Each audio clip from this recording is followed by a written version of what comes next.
দিনের নির্বাচন রাত্রে করেছে, আপনি তো নির্বাচিত না, এই জন্যে তো আপনাকে মানুষ দেখতে পারে না।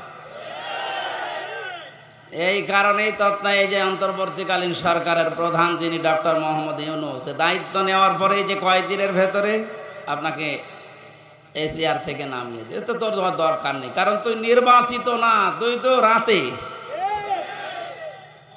সবগুলো, এমনকি একেবারে আসল জায়গা থেকে মেম্বার পর্যন্ত এখন আর নেই, সব শেষ না, কারণ এরা নির্বাচিত না। আর এই কারণেই এই 17 বছরে সাতক্ষীরার ময়দানে কোরআনের কথাগুলো আলেমদেরকে মুখ খুলে বলতে দেয়নি। সাতক্ষীরায় বহুবার এসেছি কিন্তু উঠতে দেয়নি। আজকে আসেন তো, এই যে পাশে কোন থানা যেন, শ্যামনগর, শ্যামনগর না, ওখানে গাবোরা নামে এক ইউনিয়ন আছে, গাবোরা, ওই জায়গায় এসেছিলাম। লেলিন আল্লাহর ওলি আমার এই কথা বলতে দেয়নি, এখন শুনলাম পালিয়েছে। আপনি আজকে আসেন, আজকে আসেন, এই যে এই জায়গায় আসেন, বলেন যে কথা বলতে দেব না, দেখেন আপনার খেলা হবে।